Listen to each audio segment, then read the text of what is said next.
بسم اللہ الرحمن الرحیم۔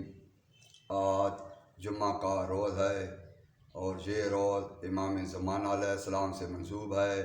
یہ وہ روز ہے جس روز امام زمانہ علیہ السلام ظہور فرمائیں گے۔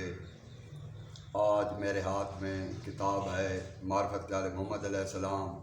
اس میں امام زمانہ علیہ السلام کے حالات لکھے ہوئے ہیں۔ بہت ہی بہترین کتاب ہے۔ معرفت آل محمد کتاب کا نام ہے۔ یہ ہر شیعہ کے گھر میں ہونی چاہیے۔ اس میں امام زمانہ علیہ السلام کی کنیت بھی لکھی ہوئی ہے۔ سرکار کی کنیت ہے ابو القاسم، اور اس کے علاوہ آپ 11 اماموں کی کنیتوں کے مالک ہیں۔ آپ کے القاب بہت زیادہ لکھے ہوئے ہیں۔ میں 4 یا 5 یا 6 7 پڑھنے کی سعادت حاصل کرتا ہوں۔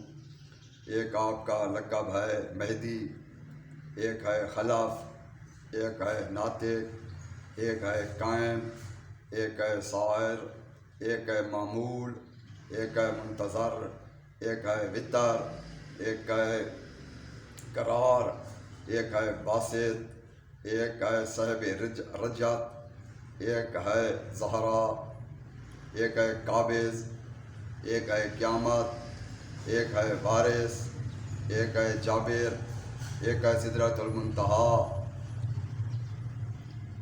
اور بھی بہت زیادہ لقب لکھے ہوئے ہیں۔ یہ سامنے کتاب ہے، اس میں لکھے ہوئے ہیں۔ صفحہ نمبر ہے 540 اور 541۔ میں سارے نہیں پڑھ سکتا، بس میں ایک اور چیز آپ کے سامنے بیان کرنے کی سعادت حاصل کر رہا ہوں۔ 2 آدمی لکھے ہوئے ہیں، ایک کا نام احمد بن اسحاق ہے اور ایک کا نام سعد ہے۔ سعد کو کچھ سوالات پوچھنے کی شوق تھی، وہ سوال اور جواب اکثر کرتا تھا۔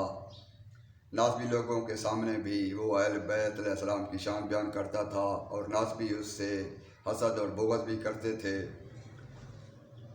ایک دن اس نے سوچا کہ میں احمد بن اسحاق کے پاس جاؤں۔ اس نے 40 سوال تحریر کی اور احمد بن اسحاق کی خدمت میں پہنچا۔ سعد کہتا ہے کہ جب میں احمد بن اسحاق کے پاس پہنچا تو احمد بن اسحاق امام حسن عسکری علیہ السلام کی زیارت کے لیے سرمن رائے تشریف لے گئے تھے۔ میں بھی ان کے ساتھ تھا۔ احمد بن اسحاق کے ساتھ سعد بھی چلا گیا۔ جب سعد کی ملاقات احمد بن اسحاق سے ہوئی تو انہوں نے پوچھا کہ آپ کیا کرنے آئے ہیں؟ تو سعد نے کہا کہ آپ سے ملاقات کا شوق مجھے آپ تک لے آیا ہے، اور سوال پوچھنے کی عادت نے مجھے آپ تک پہنچایا ہے۔ پھر دونوں اپنے آقا ابو محمد حضرت امام حسن عسکری علیہ السلام سے مشتاق کا ذکر کرتے ہیں۔ تو پھر وہ سب دونوں چلے گئے امام کی خدمت میں۔ جب سرمن رائے پہنچے تو وہاں سے اپنے سید و سردار امام کے دروازے پر آئے اور ان سے اندر آنے کی اجازت طلب کی، تو ان دونوں کو اندر جانے کی اجازت مل گئی۔ احمد بن اسحاق کے کندھے پر ایک چمڑے کا تھیلا تھا جس کو اس نے تبری چادر سے ڈھانپ رکھا تھا، اور اس تھیلے میں درہم و دینار کی 160 تھیلیاں تھیں، اور ہر تھیلی پر اس کے مالک کی طرف سے مہر ثبت تھی۔ سعد کہتے ہیں جب ہم نے اپنے آقا و مولا ابو محمد حضرت امام حسن عسکری علیہ السلام کے چہرہ انور کی زیارت کی تو آپ کا چہرہ 14ویں کے چاند کی طرح روشن تھا، اور آپ کے دائیں زانو پر ایک بچہ بیٹھا ہوا تھا جو صورت و صفات میں مشتری جیسا تھا، اور اس کے سر اقدس پر مانگ کی وجہ سے بال کان تک یوں آئے ہوئے اور جدا تھے جیسے 2 واؤ کے درمیان الف ہوتا ہے۔ اللہم صلی علی محمد و آل محمد۔ ہم نے امام حسن عسکری علیہ السلام کی خدمت میں سلام عرض کیا تو انہوں نے پیار لطف سے ہمارے سلام کا جواب دیا، پھر ہمیں اشارے سے بیٹھنے کا حکم دیا۔ جب آپ نے اپنے سامنے موجود سفید کتابوں کو تحریر کر لیا تو احمد بن اسحاق نے اپنی چادر سے چمڑے کا تھیلا نکالا اور آپ کے سامنے رکھ دیا۔ حضرت امام حسن عسکری علیہ السلام نے اس بچے کو دیکھ کر فرمایا، اے میرے پیارے بیٹے، اپنے شیعہ اور موالیوں اور حبداروں کے تحائف کی مہر کو توڑو، اس بچے نے عرض کیا اے میرے آقا و مولا کیا یہ بات جائز ہے کہ میں اپنے پاکیزہ ہاتھ نجس مال اور گھٹیا تحفوں کی جانب بڑھاؤں جبکہ اس مال میں حلال و حرام مخلوط ہے؟ پھر ہمارے آقا مولا نے فرمایا اے احمد بن اسحاق اس چمڑے کے تھیلے میں جو کچھ ہے اسے باہر نکالو تاکہ حلال سے حرام کو جدا کیا جائے۔ احمد بن اسحاق نے پہلی تھیلی باہر نکالی تو اس بچے نے فرمایا یہ تھیلی قوم کے فلاں محلے میں مقیم فلاں شخص کی ہے اور اس تھیلی میں 62 دینار ہیں، اس میں سے کچھ دینار اس پتریلی زمین کی قیمت سے ہیں جو اس کے مالک نے خود خریدی تھی اور اسے 45 دینار اپنے باپ سے وراثت میں ملے تھے، اور اس میں 9 کپڑوں کی قیمت میں 14 دینار اور دکان کے کرائے میں سے 3 دینار ہیں۔ اللہم صلی علی محمد و آل محمد وعجل فرجہم۔ اس پر ہمارے مولا آقا حضرت امام حسن عسکری علیہ السلام نے فرمایا اے میرے بیٹے آپ نے سچ فرمایا ہے، اب اس میں جو مال حرام ہے اس کے بارے میں بتائیں۔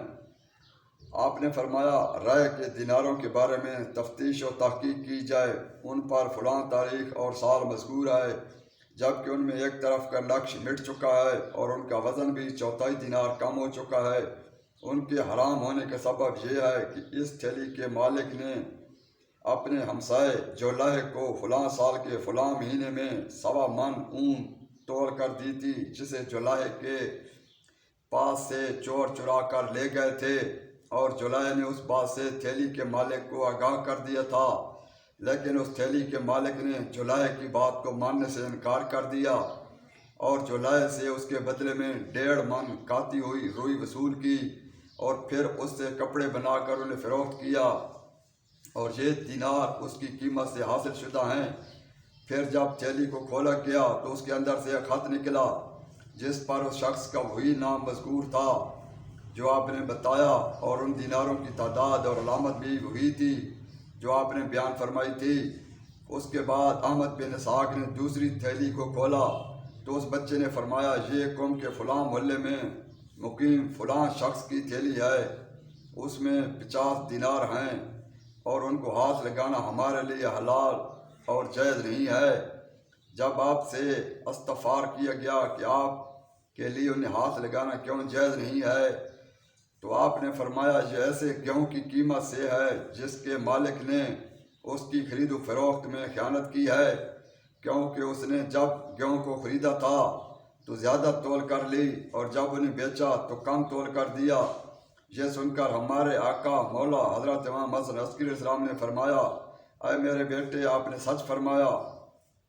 اس کے بعد حضرت امام حسن عسکری علیہ السلام نے فرمایا اے احمد بن اسحاق اب تم ان تمام تھیلیوں کو یہاں سے اٹھا لو اور ان کے مالکوں کو جا کر واپس کر دینا، اور ہمیں اس مال میں سے کچھ بھی نہیں چاہیے۔ اللہم صلی علی محمد و آل محمد وعجل فرجہم۔